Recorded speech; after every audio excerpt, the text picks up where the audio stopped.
third graders, I have been thinking a lot these days about making connections. I've been thinking a lot about this because it's really hard to make connections these days.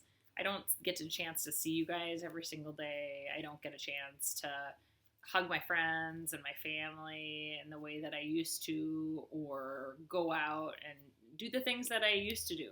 And those were some of the ways that I made connections. Also, exercising with people was another thing I used to do a lot more, like go for walks with groups of people or go hang out at friends' houses.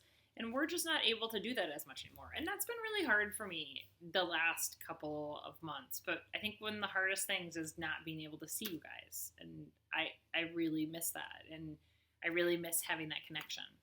And I realize that even in this time where we don't have a lot of connections with other people, some of us are only seeing the people in our family and our household. It's really important to practice other ways that we can make connections in our life. So I was thinking one of the things that I did is I texted a friend of mine who I hadn't heard from a long time. And another thing, and we ended up going for a walk, which was really, really nice. Another thing that I did is I ran into a student of mine who was out for a walk, and I got a chance to talk to her, and that made me feel really, really good. So I just hope that you guys are thinking about ways that you can continue to make connections, even though it's not as easy as it used to be. So today I'm just reading this book because I think this book is really fantastic. It's called Ping, and it's about how important it is to really put yourself out there and try to make connections and try to make new friends. And it's not always going to turn out your way, right? It's not always going to happen. The person is not always going to be your best friend, and that may not be a connection that you can make. But it's really important to keep trying, even if it is hard. So I'm going to read Ping today, and I want you to listen. And as you listen, I want you to think about one way that you can try and make a connection this weekend, because we have this long MEA weekend. Okay? Sounds great. Ping. My friend in this life. We can only ping. So see how the character is putting something out there. So we can only ping.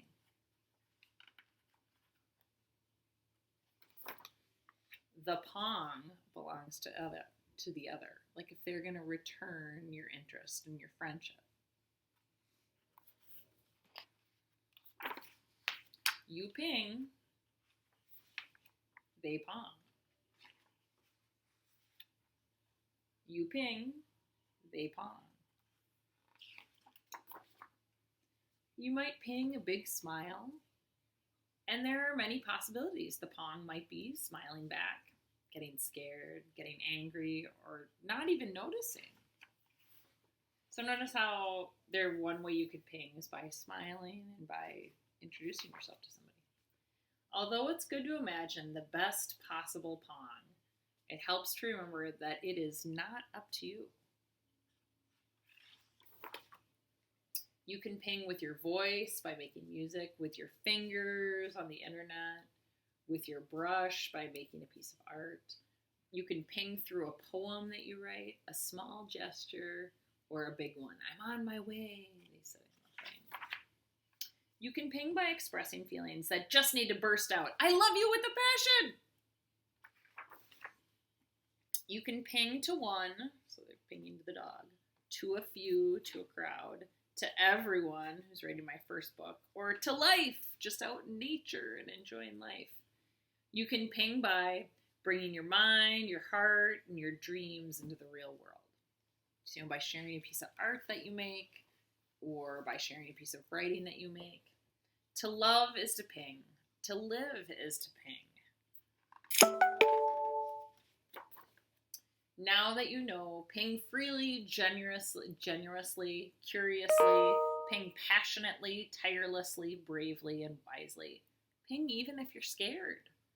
Ping adventurously, hopefully, joyfully. Ping persistently, which means to keep doing it over and over, even if it's hard. Kindly, mindfully. Ping far and wide. Ping with all the love you've got. Because it's important to even put yourself out there, even when it's hard or when you've been rejected. And if you want a lot of pongs, you must remember to ping a lot.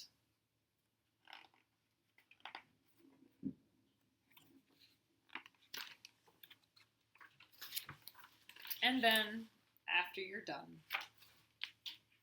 breathe deeply and with an open heart. You might be ready to receive the pong. Time to listen. The pong is giving you something. Is it something to learn? Is it something to think about? Something to be thankful for? Is it something to challenge you? Something to keep? Or something to let go? You might feel like taking a pause.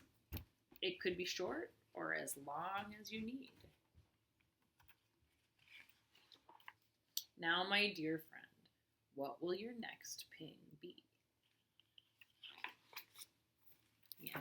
It's just really important to really put yourself out there, even in this time where it's hard to do that and we're used to spending the time with the same group of people. And at school, I'd really be encouraging you to meet somebody new, to talk to somebody new, to develop a new friendship, to reach out to one another. And I want you to think about that this weekend, and think about all the different ways that you can ping in your life too, to maybe meet somebody new. Have a good one.